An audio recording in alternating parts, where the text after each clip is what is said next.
मान्छे सफल हुनको लागि अब लौरे मात्रै हुन त अब लौरे सबै कुरा हो, तर सबै कुरा पनि होइन क्या खासमा भन्यो भने।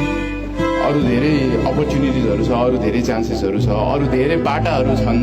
जस्तो म इन्टेक 2009 देखि 10, 11, 12सम्म लगातार 8, 9, 10, 11, 12 चारवटा इन्टेक लगातार देखा हो। अब त्यति बेला भर्ती भएको भइहाल्थे, अब कुनै न कुनै ठाउँमा हुन्थे, राम्रै हुन्थ्यो भन्ने हुन्छ। तर अहिले भर्ती भएन र पनि मान्छेहरूले चिनिरहेछ, त्यो फलाना हो है, राम्रो गरिरहेछ है भने एक खालके छ नि त। भोलि पल्टनमा गएको भए चिन्दैन थियो होला कसैले। त्यही भएर सबै चिजको एउटा पाटो हुन्छ।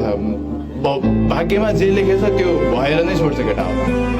मान्छेले भन्दाखेरि ओहो यकिन त यस्तो छ, यस्तो ट्यालेन्ट छ, हेर्दाखेरि राम्रो छ, भर्ती भएको भएदेखि गहाने होइन। फेरि मान्छेले भनेको कुरा मैले भने, भर्ती भएको भए त कस्तो राम्रो, भर्ती देखाएन तिमीले भन्छ। मान्छेलाई के थाहा आफ्नो पीडा होइन। सबै कुरा भएर पनि मैले भन्छु नि, त्यही भएर डक्टर हुन सजिलो छ, पढ्दै जाऊ, सबै कुरामा गर्दै जाऊ, भयो भर्ती भइन्छ, पाइलट हुन